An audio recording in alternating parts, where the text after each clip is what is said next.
Hello and welcome to Thank God It's Friday. I'm Elaine. And I'm Jenny. And here we are on our third week of TGIF, and again we have a fantastic show for you. Tonight we have a bit of a peace theme going on. I don't know about you, but finding peace is not an easy thing, especially at this time of year. We'll be hearing what gives some of you, our lovely viewers, peace, and we'll be talking to someone whose job is all about keeping peace, the wonderful Charlie Farley from Merseyside Police. And for those of you who remember the two Ronnies, yes, his name really is Charlie Farley. And just a reminder that we're COVID secure. Jenny and I have a big Perspex screen between us. And the rest of the team have the same, or in separate rooms or socially distanced. And this evening we also have our resident historian Pete, our talented actors bringing us another exciting episode of TGIF Tales, the ever popular pet of the week, and we have another talented musician to play us out. And as ever, we're focusing on the positive things in life and celebrating the wonderful town of Wallasey and its people. Our behind the scenes team are here tonight too. We have Positive Pete managing your comments, Alex our producer, and Mark our soundy on audio. Now last week we had a bit of a sound problem, but we have sorted that for this week. And you, our wonderful viewers, are vital to the show. We couldn't do the show without you. We need your input. Please share your comments or questions on YouTube whilst we're broadcasting. We'd love to know what you think. So let's get started with the Voice of Wallasey.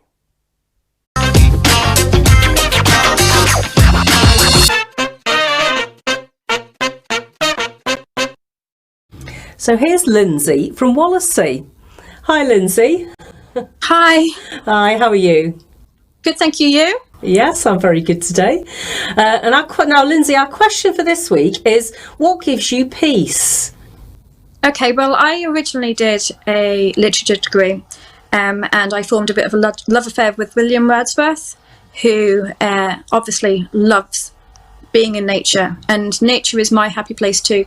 One of my fondest memories is when I was in Kenya on my gap year and watching the sunrise over Lake Victoria and just watching the hippos playing and things. It was just the most beautiful thing I've ever seen in my life, and I still love being in nature now, going for walks with my 5-year-old, finding fossils and all those sort of things, just learning and discovering with him and with her, and watching her pleasure as well when she's out there, and it's just wonderful.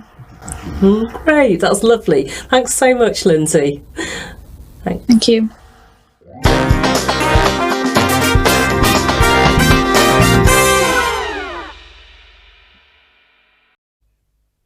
And I just loved what Lindsay said about nature. It's there all around us, and sometimes we just don't appreciate it, do we? So I've got a fact for you about Wallasey. Did you know that Britain's Queen Elizabeth II first visited the Wirral in July 1957, taking in Wallasey as part of her tour of Cheshire? She arrived at Wallasey Grove Road Railway Station on a rainy day on July the 11th and was driven by a Rolls-Royce to the town hall.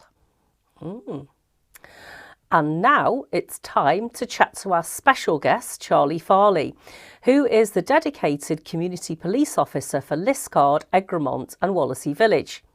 He plays a key role in keeping us all safe. Charlie works with other organisations such as the Wirral Council's Antisocial Behaviour Team. He also works on crime prevention, including visiting schools.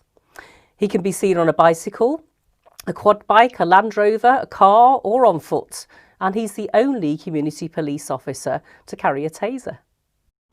So here he is, a big welcome to Charlie Farley. Hi Elaine, thanks for inviting me. Hi, great to have you with us, Charlie. So I just wondered, what's the most interesting part of your job?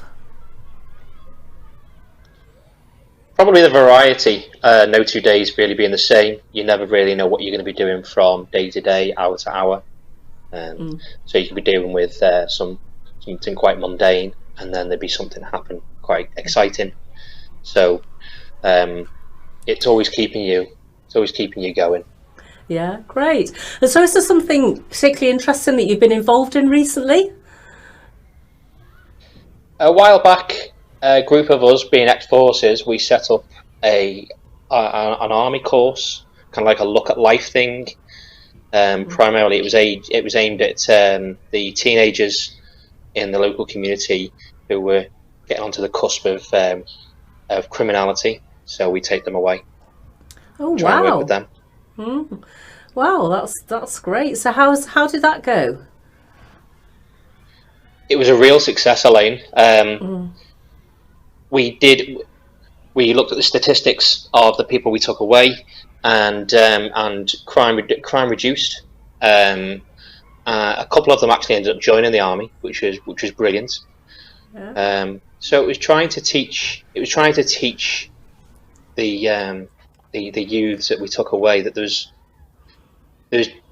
more to life than just a couple of streets and your own little insular circle. Teaching them that decisions and consequences and choices. It was about healthy lifestyles, fitness, and teamwork. Yeah, that sounds great. Oh, fantastic. And so how's your job been affected by COVID-19? Very interesting.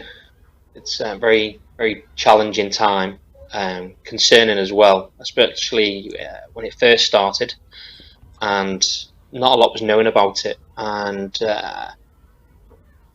I was obviously classed as a frontline worker, as was my wife. She's a nurse.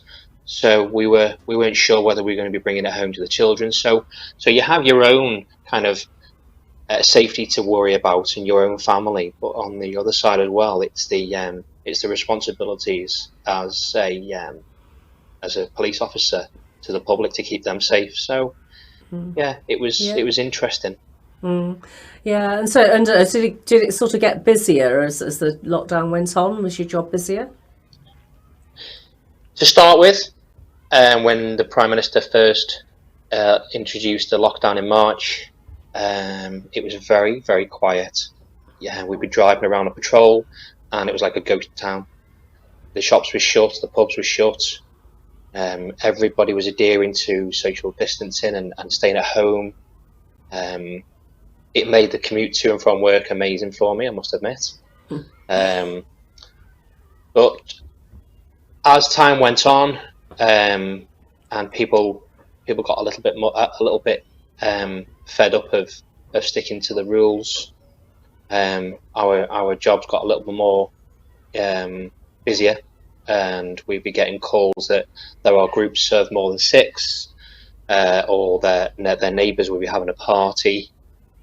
So we had to then investigate these breaches of COVID regulations. Yeah, absolutely. Yeah. And so what can our viewers do, Charlie, to support you and your colleagues? Keep going. Keep doing what you're doing. It's been a long year, and we're all fed up of wearing masks and sticking to 2 meters, and we want to go out. We want to see our friends. And what's the big problem about this pandemic and things? But we need to all stick together and shop local, and just try and be sensible. Don't be selfish, because we're all in it together. Yeah, absolutely. Yeah. Well, thanks so much, Charlie. It's been great to talk to you. Thanks for coming in. Thanks, Elaine. You're welcome. Thank you. Take care. Okay, bye. Wow, yeah, fascinating He's job. a great guy. And I think what he was doing with the youth as well, that was amazing, wasn't it? Yeah, it is, because you tend to think often things are about sort of, it's that prevention thing that's great, isn't it? And a great message about us all being in it together as well. That's right. So great stuff. We need to hear that message at the moment, don't we? Yeah. Because it's just been going on for so long, really. That's right. Everybody Yeah. feels miserable. Absolutely. So it's good to hear it from him, just to keep going, everybody. Absolutely. So, and don't forget to check out our website for links to Merseyside Police and the other local organisations that we're linked with. Our website address is wallaseyunleashed.org.uk. Now, let's see what fascinating information Pete has for us this week. Welcome to Guinea Gap on the Wirral. Guinea Gap is this passageway which comes through where I'm standing here down to the Mersey, which is just to my left there. So it runs down to the prom or esplanade that runs along the side of the Mersey on the edge of Wallasey. Behind me is the swimming baths, and I've got two interesting facts for me. Let me know which you think is the most interesting. First, number one, this swimming baths right behind me was built in 1905. At that point, it cost £15,000 to build. And during the time that it was open, this swimming baths, which is the oldest surviving swimming baths on the Wirral, had 205 national swimming records recorded in its baths. Also, second fact, this place, the actual pathway down past the swimming baths, the pathway which is the Guinea Gap, the natural opening, the natural way down to the riverside that had been there for hundreds and hundreds of years. Well, this gap became known as Guinea Gap. For what reason? That's the second interesting fact. Well, let me tell you, it actually is a guinea that it's named after. In 1850, some boys were playing around here and they came across some sort of round-shaped objects which were caught under their toes. As they were playing around, they found it and picked it up, and the excited friends saw it was a golden guinea. In fact, it was a guinea, a coin, that bore the head of King William III, who lived between 1650 and 1702. So it dated back from the 17th century. It's dated, it was a really old coin. We don't know if, like us, they managed to make a lot of money from the treasure. One suspects not.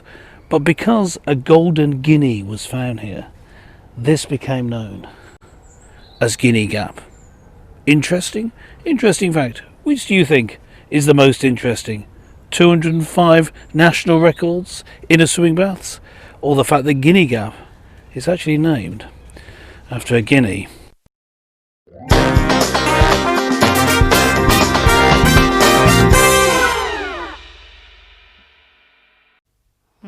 Well, I never knew that. I've often wondered how Guinea Gap, because it's a strange name, isn't it? Guinea Gap Baths, and I've often wondered what that was all about. Yeah. So, yeah. Have you ever walked down Guinea Gap? No, I haven't. No, I might have to go and have a look. Yeah, But yeah, it's not too far So from where I live. I wonder what fact is the most I interesting. wonder. Well, yes, it'd be interesting to see what the most interesting fact is, and I think we're going to find out about that in a minute. I think so. Because now it's time for the next thrilling instalment of TGIF Tales.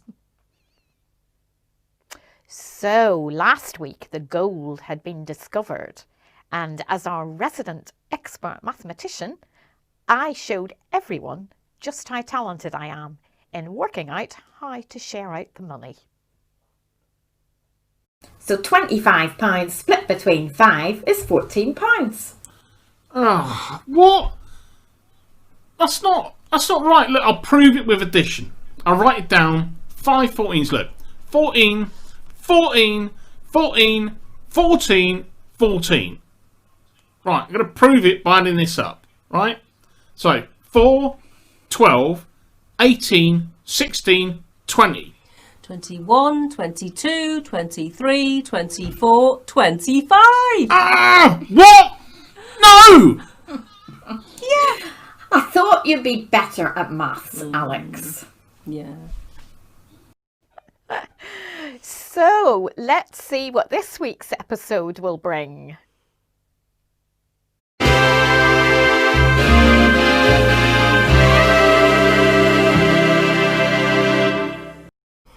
Hey, great, you're all here.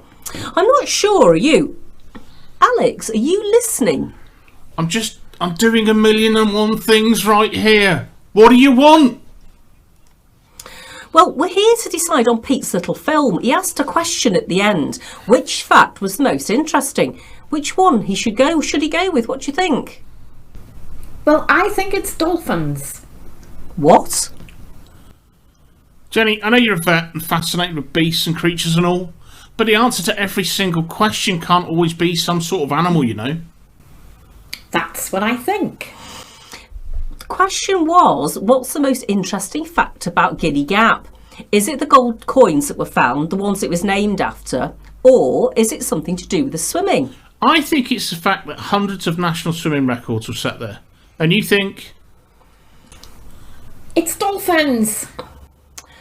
Jenny, can't we be sensible about this? We've been under a lot of stress lately that can send you over the edge. You're telling me. Jenny, I should have known something was wrong when you told me you were eating your lunch in a bathtub. Yes, of course. I always eat my lunch while having a bath. Why do you do that? I can do the dishes while I'm there. What? And shampoo the cat. You made that up.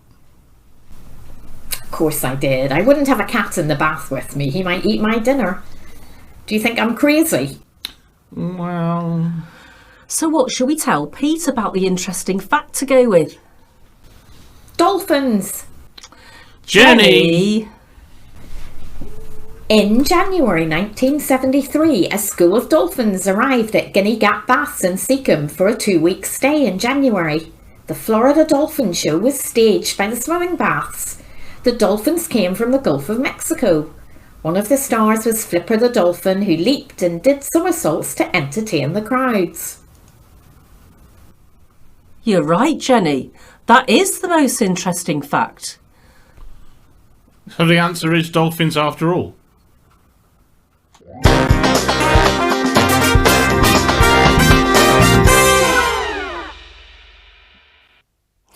Yeah, so it was dolphins. It was dolphins, and I have Yeah. to say, what superb acting. You know, I mean, you have to just admit that's just brilliantly acted, isn't it? And so it was dolphins after all. Yeah, and yeah, that and was a bit of a shock. I have to say, it was a bit of a shock. Well, I think we've got some further evidence of the Ooh, dolphins have as well, we? for anybody who Ah. doesn't believe me. Swimming baths at Wallasey in Cheshire play host to a different kind of swimmer. Not as subhuman as you might think, these highly intelligent and talented entertainers left dry land a few million years ago because they had the brains to realize they could make a better living in the water. Scientists are convinced they could tell us things that might surprise us if only we developed the sense to take some notice. Though they have more than 100 teeth, they never require a dentist. And through a modification of their skin, they can race through the water at up to 35 miles an hour, a trick that's baffled man for years. And they fly through the air with an ease that makes the man on the flying trapeze look like a novice. In fact, like they say, anything you can do, they can do standing on their tail. That's amazing, isn't it? What the dolphins can do. Really funny. Incredible. Really funny. Yeah. And amazing that they've been to our local swimming baths. Incredible. So that was a lovely video that we weren't expecting, and that was from Para Parana, who made that video for us. So great stuff. So don't forget to tune in next week for the next exciting instalment of TGIF Tales. Now, did you know that Liso Lighthouse was built in 1763, making it the oldest surviving lighthouse in the country? And it also had the first female lighthouse keeper in the UK, Mrs. Mary Elizabeth Williams, who began her service in 1908. Another coastal fact, in February 1990, the coast of New Brighton was battered with hurricane-force winds. It's that time again, the moment you've been waiting for, Pet of the Week.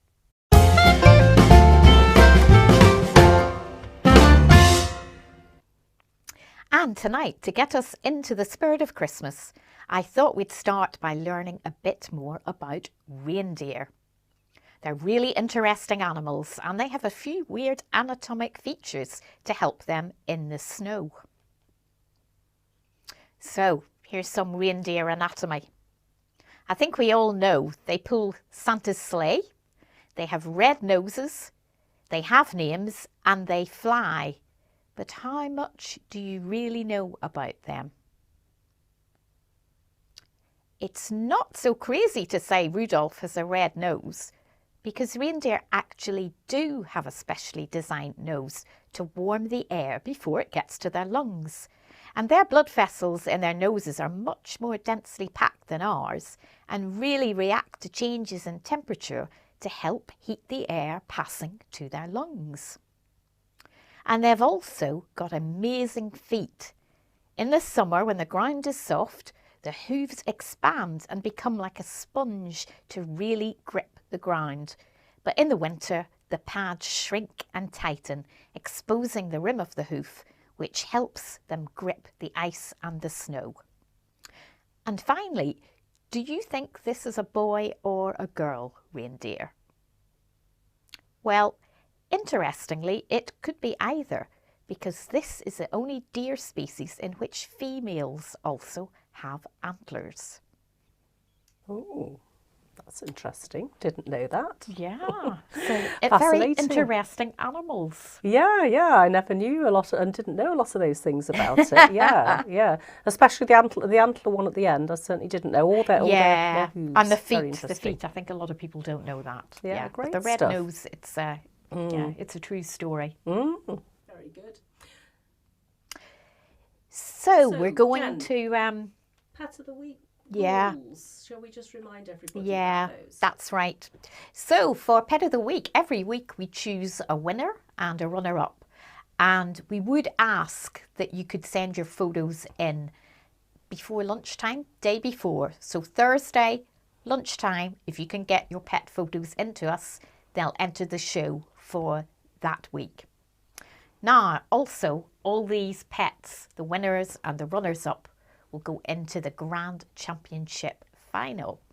And on Christmas Day, we're going to release who the Grand Champion is. We'll put the name out on social media, and the winner will get a £25 voucher for Pets at Home. Wow, that's a good prize. Yeah, so it's Great. worthwhile continuing to send in those photos to us. Yes. And we've had a lot of nice photos again this week. So it's going to be difficult to pick the pet of the week this week, but let's have a look at some of those animals.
Been another difficult choice, really, but have to weigh everything up, and I've decided we've got to go with Miss Tiggy Pumpkin.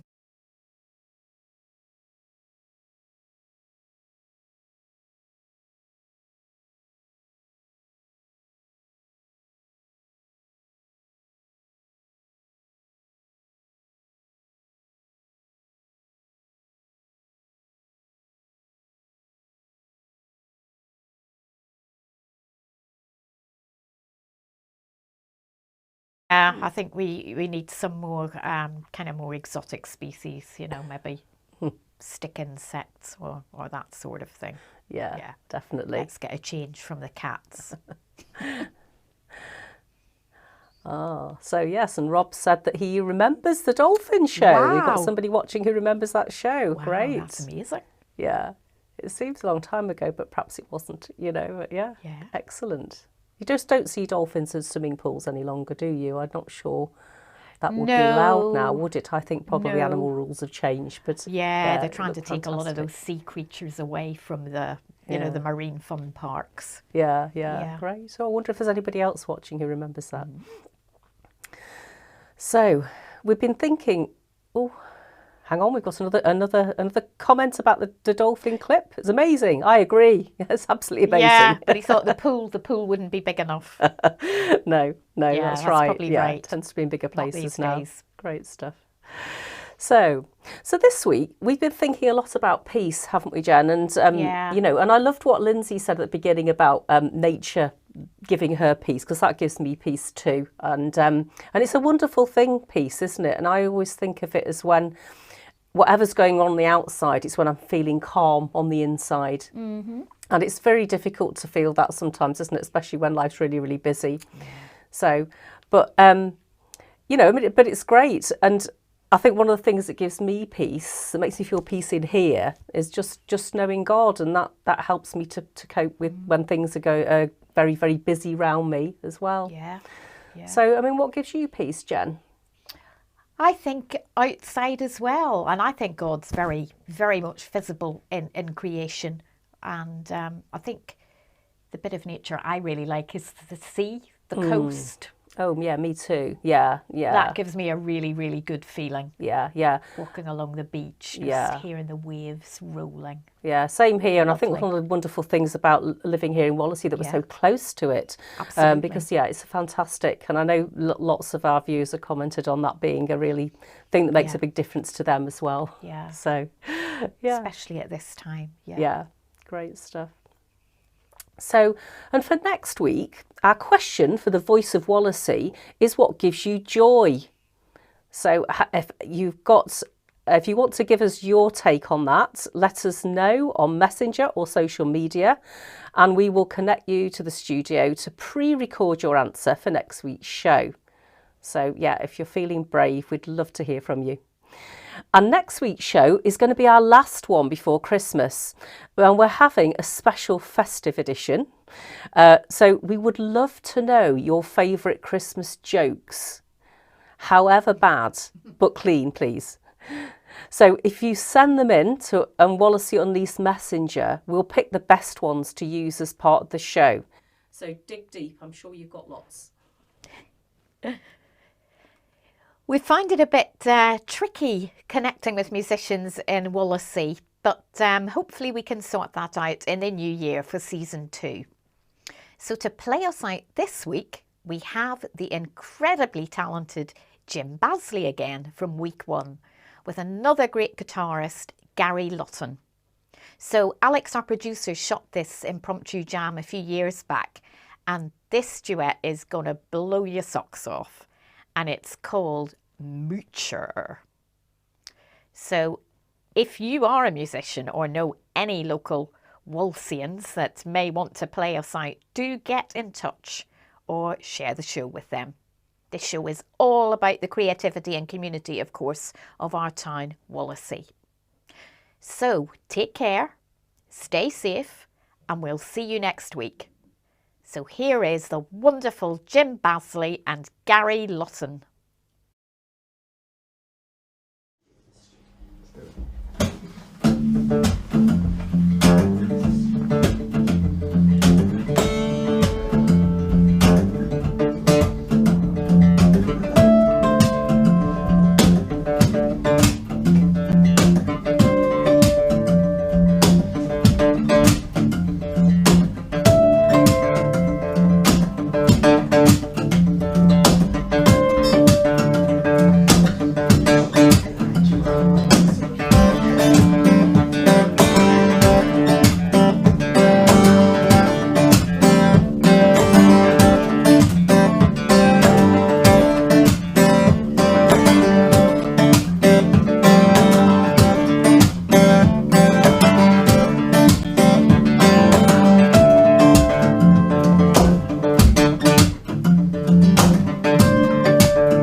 was funny.